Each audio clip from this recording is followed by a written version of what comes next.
성경은 요셉을 예수님의 예표자로 이렇게 증거하고 있어요. 그래서 구약에 예수님을 예표하는 사람이 누군가 대표적인 사람이 아마 요셉이라고 볼 수 있겠죠. 그래서 특별히 요셉의 생애는 예수님의 생애와 매우 닮았다고 볼 수 있습니다.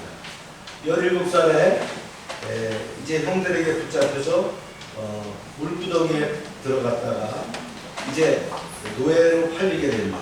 그리고는 또 억울한 누명을 쓰고 감옥살이를 했다가 총 13년이라는 시간이 흐르고 나서 30살에 하나님께서 그를 높여서 애굽의 총리가 되게 하셨죠. 예수님 역시 모진 순환 끝에 영광을 얻게 되셨습니다. 야곱의 가족들을 한번 볼까요? 야곱의 가족들은 많은 점에서 죄에 빠져서 스스로 구원할 수 없는 죄인을 예표하는데, 요셉에게는 양국이 차고 넘치지만 야곱의 가족들은 어떻게 합니까? 요셉과 분리되어 있기 때문에 기근으로 굶어 죽을 처지에 놓이게 됐습니다. 그런데 더 불행한 것은 뭐냐? 이 기근으로 굶어 죽을 상황이 되어도 해결할 수 있는 방법이 없다는 거예요. 이와 같이 죄인이 살 길은 뭡니까? 오직 예수 그리스도께로 가는 거예요. 야곱의 가족이 사는 것은 어디로 가야 되는 거예요? 요셉에게 가는 거예요. 하나님은 야곱의 가족들이 요셉에게로 돌아갈 수 있도록 인도하고 계십니다. 사람들이 일하는 것 같아도 사실 이렇게 보면 누가 해요? 하나님이 하신다라는 걸 우리가 알게 되는 거예요. 그래서 배후에 하나님의 섭리가 작용하고 있다는 것이 오늘 말씀의 사실은 주제입니다. 오늘은 그래서 야곱의 가족을 요셉에게로 인도하신 하나님이 어떤 방법을 사용하셨는가, 그리고 야곱과 요셉의 형제들은 어떻게 반응했는가, 이 배후의 하나님은 또 어떤 일을 하셨나 하는 것을 말씀으로 나누고자 합니다. 먼저 이제 하나님이 사용하시는 방법이 있는데 압박과 사랑이라고 합니다. 읽어봅시다. 시작. 하나님이 사용하시는 압박과 사랑. 하나님은 압박과 사랑의 방법을 사용하셔요.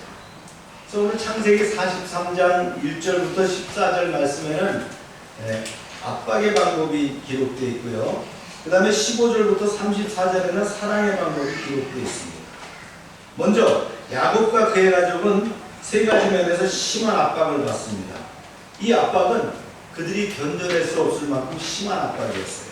그 첫 번째가 뭐냐? 상황의 압박이었다는 거예요.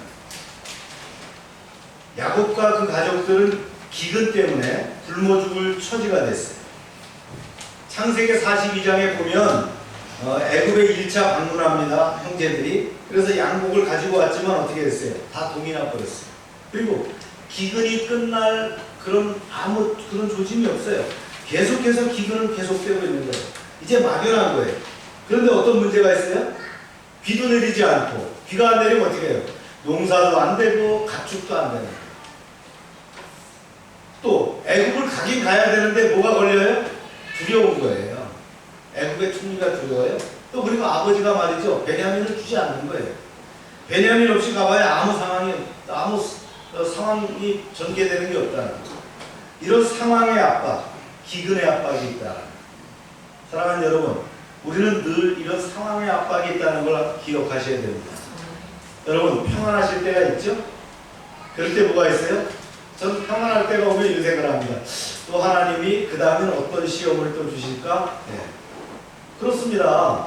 그 평안함이 계속되는 건 뭐예요? 우리가 하나님 나라에 갔을 때밖에 없어요. 이 세상에 사는 동안 계속 이런 상황의 압박이 있는 거예요. 상황의 압박에 대해서 스트레스 받지 않길 바랍니다. 아멘입니까? 네. 상황의 압박에 늘 스트레스 받는 사람이 바로 믿음이 약한 사람이죠. 두 번째는요, 사람의 압박이 있어요. 이렇게만 해도 다 이해 가시죠? 늘 사람이 압박을 주는 거예요. 어떤 상황이 되더라도 사람이 압박을 줍니다. 1차 애굽 방문 때에 야곱의 아들들은 둘째 형 시므온을 인질로 내주고 왔어요. 지금 시므온이 인질로 잡혀있는 상태예요. 그런데 시므온을 찾으러 가려면 어떻게 해요? 뭐라 그랬어요? 야, 너희 아우가 있다는 걸 내가 들었는데 그 아우와 함께 오지 않으면 나를 볼 생각하지 마라. 이렇게 했잖아요. 그 총리가 말이죠.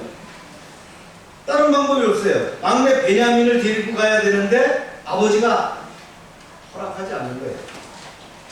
그러니까 양식을 얻을 길도 없고 갈 수도 없고 올 수도 없는 그런 상황이었다. 늘 사람이 압박을 가합니다. 부부간에도 압박이 있어요. 사람이기 때문에. 그렇죠? 자녀간에도 있단 말이죠. 회사의 동료간에는 어떻겠어요? 또 이웃간에. 그래서 사람은 늘 압박이 있겠구나라는 것을 이해하고 받아들여야 되는 거예요. 아멘입니까? 네. 지혜로운 사람은 어떻게 해요? 그 압박을 어떻게 해요? 압박이 아니라 친근감으로 받아들일 수 있도록 하는 것이 지혜 있는 거랍니다. 아멘입니까? 네. 세 번째는 뭐가 있냐면 양심의 압박이 있었어요. 야곱의 아들들이 애굽에 갔을 때에 돌아오다 보니까 뭐가 담겨 있어요? 그 쌀자루에 뭐가 담겨 있었어요? 돈이 그냥 있는 거예요. 그냥 도둑이 된 거예요. 그러다 보니까 이제 이 양심의 말이죠. 야, 이거 어떻게 하지? 이거 어떻게 하려고 이런 상황을 만들었지? 우리가 다음에 다시 돌아갔을 때 이것이 무탈하게 끝날 수 있나? 양심이 계속 꺼리는 거예요.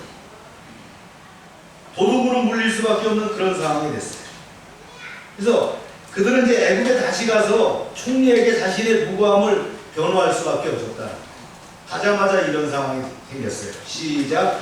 그들이 요셉의 총지기에게 가까이 나가 그 집 문 앞에서 그에게 말하여 이르되 내 주여 우리가 전번에 돌아와서 양식을 사가지고 여관에 이르러 자루를 풀어본즉 각 사람의 돈이 전에 그대로 자루 위에 있기로 우리가 또 가져왔고 양식살 다른 돈도 우리가 가져오고 데려왔나이다. 우리의 돈을 우리의 자루에 넣은 자가 누구인지 우리가 알지 못하나이다. 이 양심의 꺼내니까 말이죠. 이런 고백이 먼저 나오는 거예요. 이 해명에 대해서 요셉의 총지기가 뭐라고 하냐면요. 이럽니다. 너희의 돈은 내가 이미 받았고, 이렇게 얘기하는 거예요. 그러면 그 돈은 너희 아버지의 하나님이 너에게 주신 것이다. 이렇게 말합니다. 이 청지기 말 속에 뭐가 있어요? 요셉의 신앙의 영향력이 깔려 있잖아요. 그렇죠? 우리 그리스도인들이 규모가 있는 사업을 경영하거나 수하에 많은 직원과 함께 하는 경우 그들의 언행 속에서 뭐가 있어야 되냐면요. 하나님의 사장님의 하나님이 나의 하나님이다 이런 고백이 나와야 됩니다. 그렇죠? 아멘입니까? 네. 요셉이 이 영향력이 있다 보니까 청지기까지도 이 하나님에 대해서 얘기를 하는 거예요. 다 이렇게 변하는 거예요. 그런데 우리 사장이 믿는 예수라면 나는 이가 갈린다 이렇게 얘기하면 안 된다. 군대 갔던 사람들이 통상 뭐라고 합니까? 자기가 있던 부대를 향하여 뭐 오줌도 넣지 않겠다 뭐 이런 식으로 하는데 굉장히 중요합니다. 우리 크리스천들이 바로 이게 가장 제일 큰 전도예요. 그죠? 내가 상한 여건 하에서 나를 보는 그 믿음의 눈을 어떻게 하느냐. 이 아래 수하에 있는 사람들이 나를 어떻게 보느냐. 야곱과 그 아들들은 이 세 가지 압박을 받았어요. 상황의 압박, 사람의 압박, 또 하나가 뭐죠? 양심의 압박이 있었다. 야곱의 이 아들들만 그런 게 아니에요. 우리가 늘 이런 압박을 받고 있다는 거예요. 그런데 주목할 것은 뭐냐면 하나님이 늘 이런 상황과 사람과 그 다음에 양심의 압박만을 가지고 우리를 누르지 않는다는 거예요. 그 뒤에 뭐가 있어요? 늘 사랑이라는 것이 있다는 거예요. 늘 사랑이라는 것을 가지고 우리에게 이렇게 베풀고 계신다. 그래서 심리학에 공부하면 그런 게 있어요. 채찍과 뭐가 있어요? 당근이 있다는 거죠. 하나님이 우리를 훈련시키시는 거예요. 이 세상에 우리가 훈련장이기 때문에 훈련시키는 과정에서 어떻게 해요? 압박과 그 다음에 사랑을 경험해 주신다. 이걸 이해하는 여러분 되시길 바랍니다. 네. 이제 야곱의 아들들이 애굽의 총리 요셉에게 이제 나와서 사랑의 환대를 받는데요. 어떻게 하냐면 이럽니다. 이들을 인도해서 내 집으로 들여라. 그리고 짐승을 잡아서 대접하라. 이런. 여러분 총리의 공간에 한번 가보신 적 있어요? 혹시 시장 공간에 가보신 적 있나요? 없잖아요. 그죠? 우리 집은 와보신 적 있나요? 이렇게 초대받기는 쉽지 않은 거예요. 그런데 총리의 공간까지 불러가지고는 말이죠, 짐승을 잡아서 말이죠, 음식을 만들라 이렇게 하니까 이게 얼마나 큰 사랑이냐. 그런데 이 환대에도 불구하고 야곱의 아들들은 총리의 호의를 뭘로 받았어요? 두렵게 받았다. 야, 이거 무슨 시츄에이션이냐 말이죠. 이렇게 얘기를 했어요. 시작. 그 사람들이 요셉의 집으로 이르되 두려워하여 이르되 저희 우리 자기의 벌어있던 돈의 일로 우리가 끊겼다. 이는 우리를 억류하고 달려들어 우리를 잡아 노예를 삼고 우리의 나라를 빼앗으려 함이로다. 야, 우리가 이렇게 받아들일 수 있다는 거예요. 하나님의 사랑인데요. 그래서 우리를 노예로 삼고 당나귀를 뺏으려 하는 거 아니냐. 아니, 애굽의 총리가 무슨 그 나귀를 탐낼 이유가 뭐 있겠어요. 이렇게 의심하는 이유는 뭡니까? 그들의 마음속에 뭐가 있기 때문에요? 탐이 있기 때문이에요. 자기들의 이기적이고 남을 속이는, 자기들이 이기적이고 남을 속이는 사람들이기 때문에 어떻게 해요? 요셉이 그런 사랑을 베푸는데 그걸 어떻게 사랑으로 안 받아들이고 어떻게 한다고요? 의심으로 받아들였다는 거예요. 두려워했다는 거예요. 이번에 청문회 하는데 아주 귀한 말이 나오더라고요. 도둑이야 하는데 숨는 사람이 도둑이라고. 누구를 누가 하는 말인지 모르겠는데 자기 마음속에 그런 게 있는 거예요. 그죠? 그러다 보니까 자기도 모르게 사랑을 베푸는데 식사를 대접하는데 집에 초청했는데 두려워 떨었다. 오늘날도 죄인들은 예수 그리스도를 통해서 하나님이 거저주시는 은혜를 의심합니다. 그리고 하나님께 나오라고 하면 어떻게 합니까? 하나님은 내가 가진 것이 탐이나 뺏으려는 거 아닌가 의심합니다. 교회 나오세요. 어떤 분은 어떻게 합니다. 혹시 내가 교회 나오라고 그러고서 헌금 내라고 해서 다 털어가는 거 아닌가? 헌금 내는 게 두려워서 못 나오는 분도 있어요. 요셉은 드디어 형제들 앞에 나타납니다. 그러나 아직도 자기 정체를 밝히지 않은 채 현실적인 사랑을 나타내 보여줍니다. 그들의 의심에도 불구하고 사랑을 보여줍니다. 그리고 그들의 아버지의 안부를 슬쩍 묻습니다. 읽어보실까요? 시작. 요셉이 그들의 안부를 묻는데 너희 아버지 너희가 말하던 그 놈이 안녕하시냐? 아직도 생전에 계시냐? 그들이 대답하되 주의 종 우리 아버지가 평안하고 지금까지 생존하냐 하며 머리를 숙였다. 안심이 됐죠. 아버지가 건강하시다. 그리고는 베냐민을 본 거예요. 너희가 말하던 너희 작은 동생이냐 물어봅니다. 그리고 형제들은 대답하기 전에 요셉이 먼저 얘기하는 거예요. 소자여 하나님이 내게 은혜를 베푸시길 원하노라. 복을 빌어주고는 얼른 자기가 방으로 들어가 버렸어요. 왜요? 이렇게 됐어요. 시작. 요셉이 아버지가요 마음이 상한 듯함으로 급히 물꽃을 찾아 안방으로 들어가서 울고. 요셉이 얼마나 베냐민을 그리워했습니까? 그래서 울었어요. 그리움의 눈물이 치솟아 오르는 거예요. 사랑의 눈물이에요. 감격적인 눈물이에요. 요셉이 다 울고 나서 감정을 억제하지 못하고 이제 얼굴을 씻고 음식을 차리라고 명령을 합니다. 이 순간까지도 형들은 요셉을 알아보지 못해요. 도대체 애굽의 총리가 어떤 분이기에 자기들에게 이런 귀한 음식을 베풀었는지 전혀 감이 잡히지 않는 거예요. 두려울 뿐이에요. 요셉은 말이죠. 식탁에 형들을 앉히는데요. 장유의 순서, 즉 이런 그 첫째로부터 말째까지 그 순서대로 정확하게 앉히는 거예요.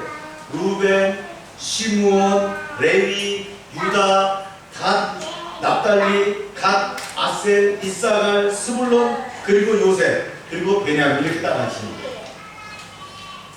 12명을 순서대로 앉혔어요. 여러분, 자기를 제외하고 11명을 순서대로 앉힐 수 있다는 거 이게 쉬운가요? 그렇죠? 확률로 따져도 이게 말이죠.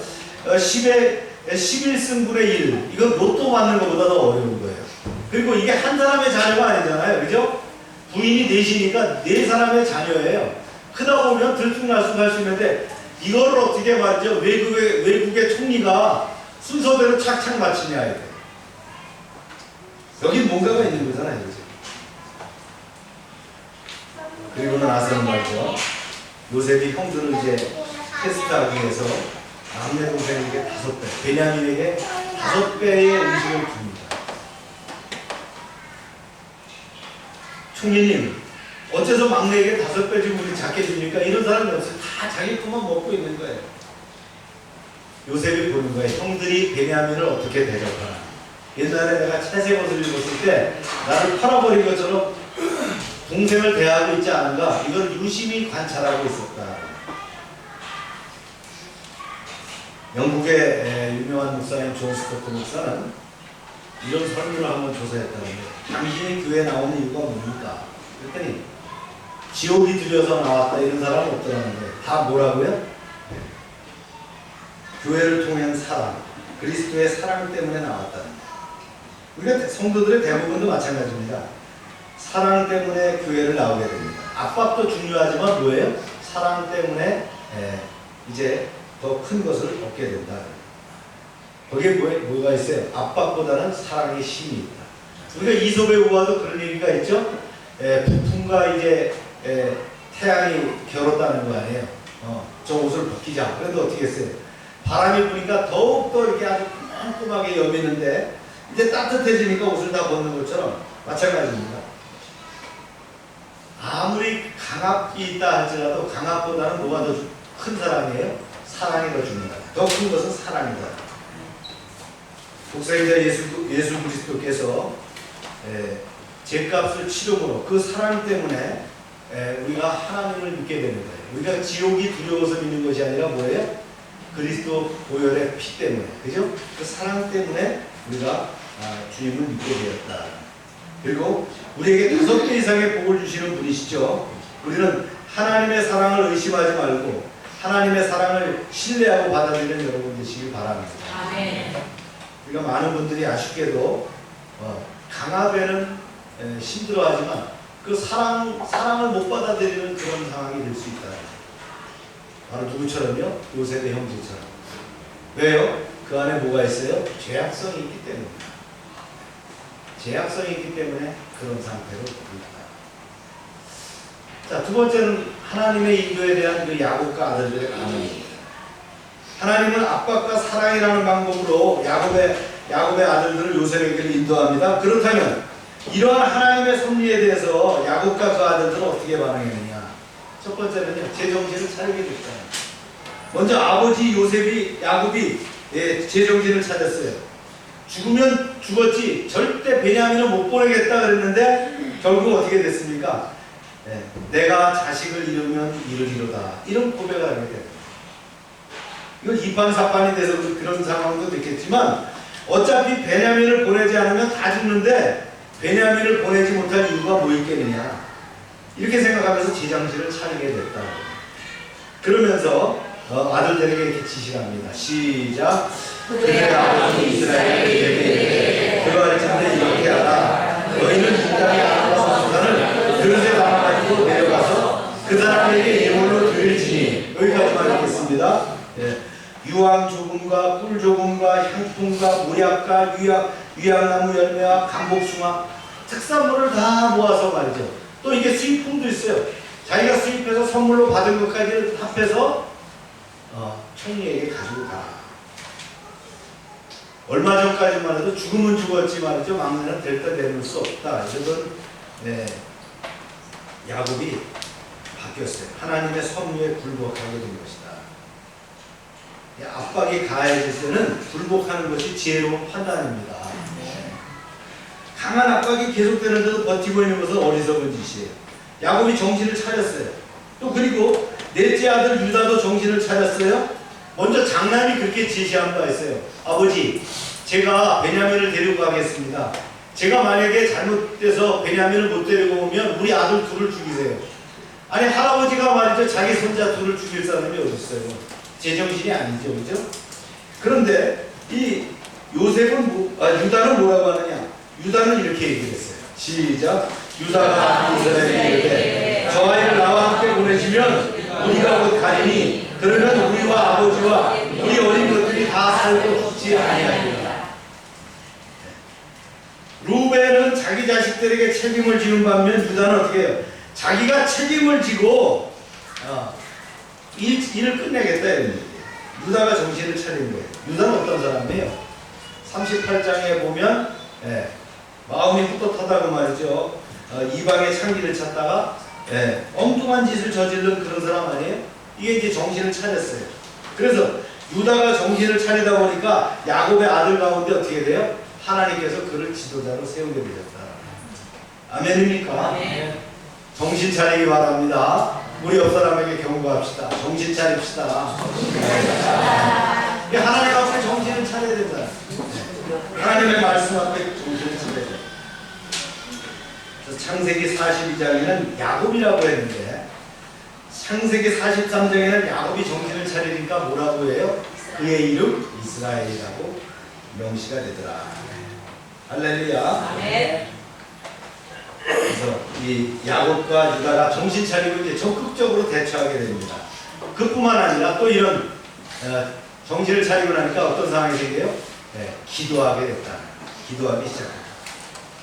말씀이 봅니다. 시작. 전능하신 하나님께 그 사람 앞에서 너희에게 은혜를 베푸사 그 사람으로 너희 다른 형제와 베냐민을 돌려보내게 하시기를 원하노라. 내가 자식을 잃게 되면 이르리로다. 전능하신 하나님께 엘샤다이 이렇게 전능하신 하나님 간절한 기도를 했다는 거예요. 전능하신 하나님은 이제 우리 아들들을 하나도 죽지 않고 돌려보내 주실 것을 믿습니다. 이렇게 기도했다는 거예요. 여러분 이런 믿음의 기도가 필요합니다. 불가능을 가능케 합니다. 하나님이 혹 자식을 잃게 하시면 나는 잃겠다. 이런 완전한 포기가 여기에 담겨 있는 거예요. 이런 기도가 필요한 거예요. 다 내려놓는 기도가 필요한 거예요. 하나님 앞에 어떻게 해요? 완전히 내 심중을 다 내려놓고 겸손하게 진짜 솔직하게 하는 기도를 할 때에 하나님의 마음을 움직일 수 있어요. 하나님의 보좌를 움직이는 기도가 되는 거예요. 아직도 한 구석에 말이죠 남아있는데 이걸 포기하지 못하고 있다면 그 기도가 응답되겠어요? 야곱은 뭐라 했어요? 내 자식을 잃으면 잃겠습니다. 하나님 알아서 해주세요. 이런 기도를 했다는 거예요. 이게 기도의 원리 아니겠어요? 세 번째는요, 이제 더 나가서요. 야곱은 하나님의 긍휼을 의지했다는 거예요. 긍휼하다는 게 뭐예요? 불쌍히 여겨달라 하는 거예요. 전능하신 하나님께서 그 사람 앞에서 너희에게 은혜를 베푸사 그 사람으로 너희 다른 형제와 베냐민을 돌려보내게 하시기를 원하노라. 내가 자식을 잃게 되면 이를 이루다. 이 은혜가 뭐예요? 불쌍히 여겨주세요. 이런 마음이 필요하다. 야곱이 제정신을 차리고 하나님을 불쌍히 여겨주심을 믿고 하나님께 간구했다는 거예요. 그랬더니 일이 이루어지게 됐다. 여러분 이런 기도하시기 바랍니다. 정신을 차리고 기도하되 어떻게 해요? 주님 긍휼히 여겨주세요. 다 완전히 내려놓고 하는 기도. 이 기도가 하나님께서 응답되신다. 우리가 여기서 큰 인사이트를 구할 수가 있는데 요셉의 인생의 연출자는 바로 하나님이셨다는 거예요. 요셉의 인생 전체를 지배하고 있는 신학적 주제가 뭐냐? 압도적으로 하나님의 섭리 사상이에요. 하나님께서 역사와 인생을 통치하고 계신다라는 것을 우리에게 알려주시고 계십니다. 요셉이 구덩이에 빠진 것도 형들이 한 게 아니에요. 사실 누가 한 거예요? 하나님께서 하셨단 말이에요. 요셉이 애굽의 노예로 팔린 것 이건 뭐예요? 미디안 상인이 팔았지만 누가 하신 거예요? 사실은 하나님이 하신 것이었다. 요셉이 감옥에 갇힌 것도 보디발 장군이 한 것이 아니라 사실은 하나님이 하셨다. 요셉이 총리가 된 것도 바로왕이 시켜서가 아니라 사실은 하나님이 배후에서 하셨다. 요셉의 형제들이 두 번의 애굽 여행을 통해서 양복을 얻고 요셉과 화해를 통해서 하나님의 축복을 받게 된 것도 뭐예요? 모두 다 하나님이 하셨습니다. 할렐루야. 우리 인생과 역사는 마치 연극과 같아요. 연극 배우들이 무대에서 각자 맡은 연기를 합니다. 그런데 그 배우에는 누가 있어요? 배우에는 누가 있어요? 연출자가 있잖아요. 감독이 있는 거예요. 이것이 바로 하나님의 섭리사상이에요. 인류 역사가 어떻게 흘러가더라도 배우에는 누가 계세요? 하나님이 계십니다. 내 인생이 어떻게 흘러가더라도 나의 배우에는 하나님의 섭리와 계획이 있다는 걸 여러분 아시기 바랍니다. 그래서 우리가 기억해야 될 것이 있어요. 모든 일의 배후에는 하나님의 계획이 있다. 즉 하나님의 정하신 목적이 있다는 거예요. 오늘 43장에 보면 요셉의 형제들이 심한 그 감정의 기복이 나타나는 걸 볼 수 있어요. 이 짧은 시간에 요셉의 형제들은 두려워했다가 안심했다가 이상히 여기다가 즐거워합니다.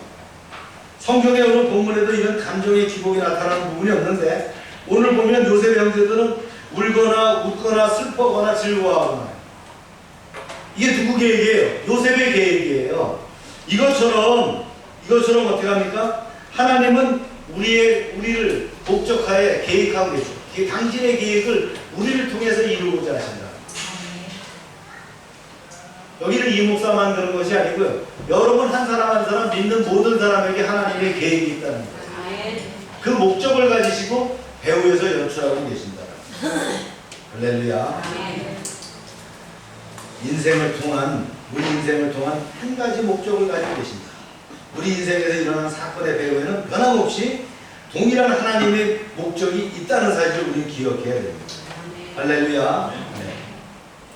그래서 하나님의 택한 백성들, 예수 그리스도를 믿는 백성들에게 언제나 유익과 축복을 주시려고 동일한 목적을 가지고 계셨어요. 이것이 바로 하나님의 섭리신앙인데 이것이 바로 큰 우리의 위로가 되어야 됩니다. 요셉은 이 신앙을 가지고 어떠한 역경도 잘 참고 견뎠어요. 보통 사람 같으면 그 13년의 과정을 어떻게 했어요? 술이나 먹고 그죠? 네, 마약에 빠질 수도 있고요. 음란에 빠질 수도 있었어요. 그는 어떻게 했어요?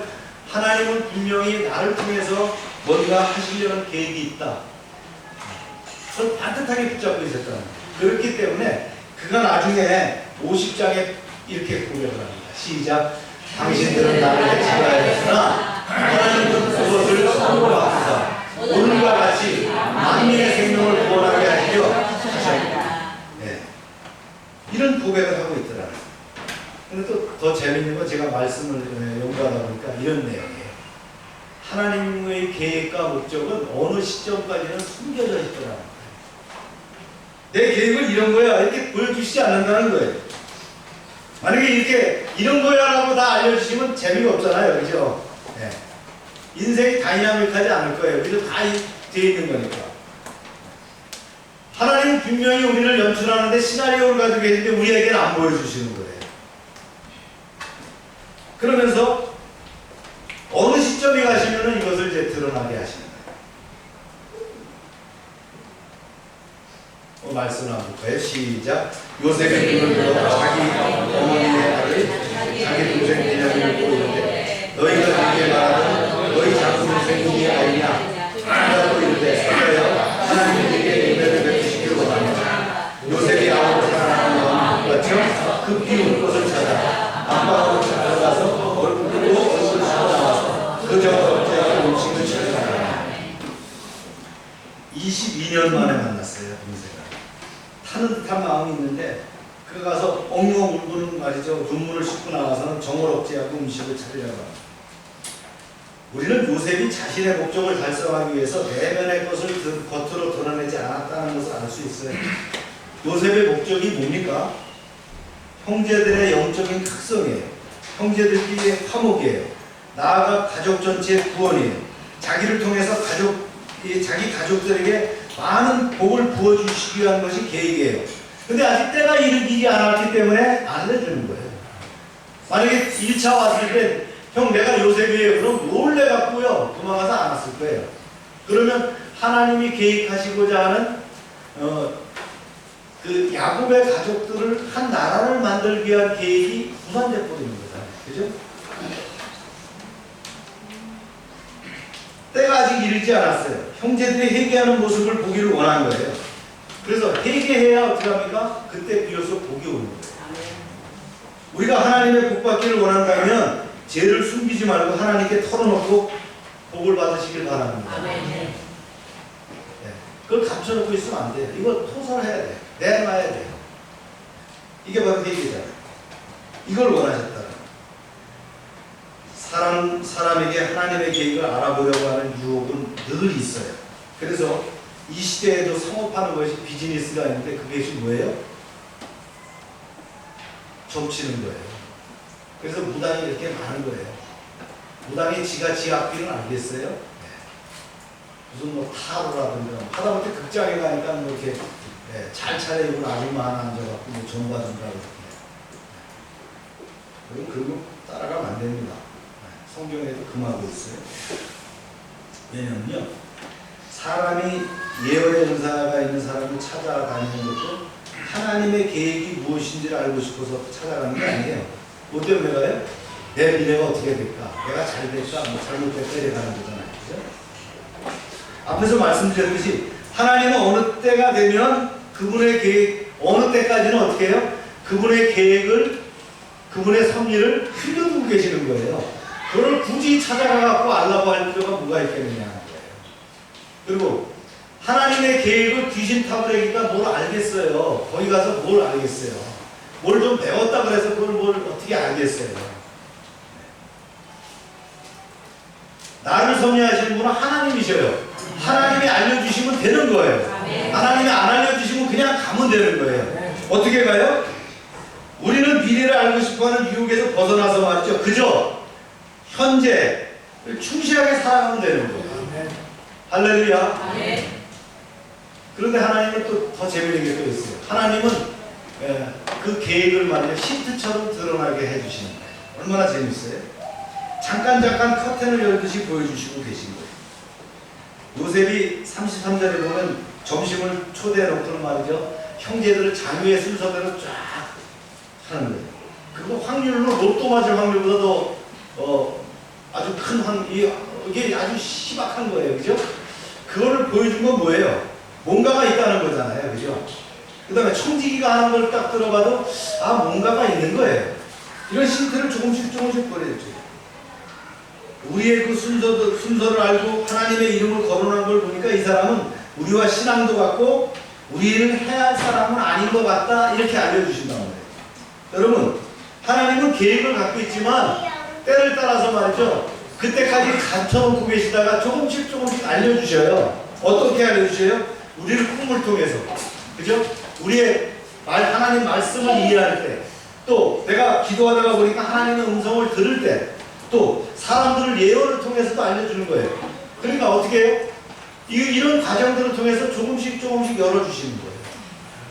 때가 되면 말이죠, 성막에 그 두꺼운 그 커튼이 막 쫙 찢어져서 열어서 지성소가 열리듯이 열릴 때가 있다는 거예요. 우리가 하나님 나라 갈 때까지 그 궁금해할 필요 없어요. 우리가 할 건 오직 말씀과 기도로, 그죠? 우리가 교회를 잘 섬기며 그냥 살아가는 거예요. 그렇게 가다 보면 그 엔드 스테이트가 하나님께서 예비한 엔드 스테이트에 이루게 될 것이다. 할렐루야. 하나님이 야곱과 아들에게 긍휼을 베풀어 주신 이유가 뭡니까? 하나님은 요셉으로 인해서 그들에게 긍휼을 베풀어 주셨어요. 그들이 어떻게 총리의 집에 가서 음식을 먹을 수 있겠어요? 모두 누구 때문이에요? 요셉 때문입니다.